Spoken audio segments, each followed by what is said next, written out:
I also saw the souls of those who'd been beheaded for their testimony to Jesus and for the word of God. They had not worshipped the beast or its image and had not received its mark on their forehead or their hands. They came to life and reigned with Christ 1,000 years. That's Candace Owens, I guess, and her friends. I don't know. That's what she thinks, I'm sure. So she can make Revelation make sense, but she can't make Ezekiel make sense. So my question for the replacement theology crowd, what does this mean here? Read again, verse 19. Let's assume Candace Owens is right, and the Jews are not God's chosen people, and whenever it says Israel, it means the church. What on earth is Ezekiel 38:19 talking about? On 18, it says, on that day when Gog sets foot on the soil of Israel, right. So what is soil of Israel according to Candace Owens? I have no idea. You end up with ridiculous interpretations if you adopt replacement theology. Only Yehovah will know when that is. And that very much sounds like what says in the New Testament, that no one knows the day or the hour. Obviously, that's related. I mean, I think that's pretty straightforward.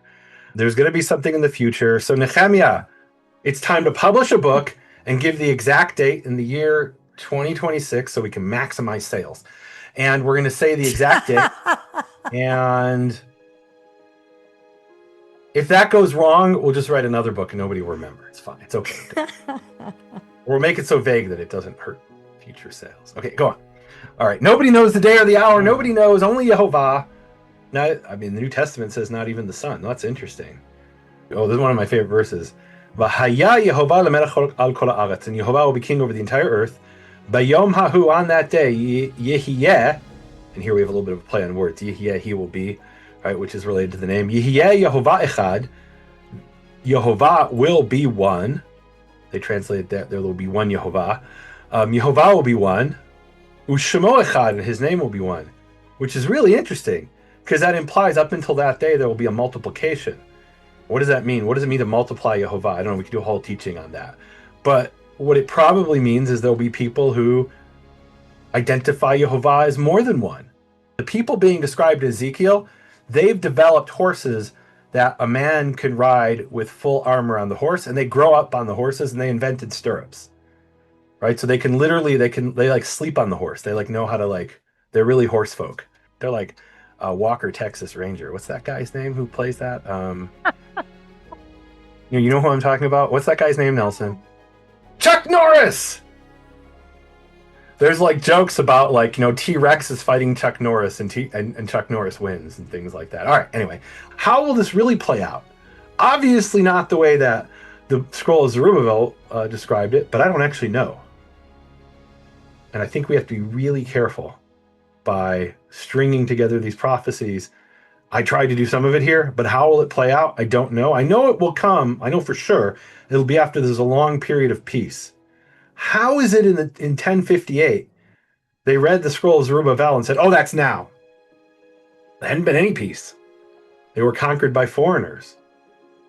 So I don't know that by 1058 anybody still believed in the scroll of Zerubbabel.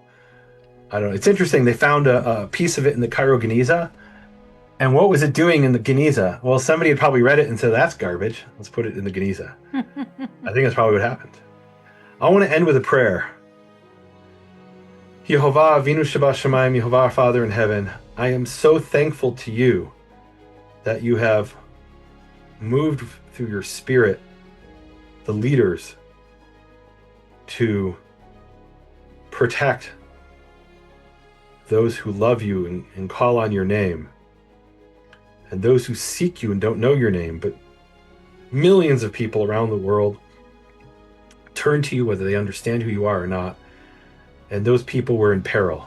They're still in peril, but they were in intense peril from these Iranian nuclear weapons, and you put it in the heart of Donald Trump and Benjamin Netanyahu and many others to act. And Father, I believe you put it in the heart of others not to act, so the timing would be right, because everything is in your timing. And I thank you for this miracle that happened. And Yehovah, I ask you to continue to protect your people, and may we have that long period of peace. And I ask for mercy when that peace ends with this end times war, where many are killed, and it's like a day that Israel has never seen. But Father, we're not even near that, as far as I can tell, because we haven't lived in the period of peace. So I ask for peace. Amen.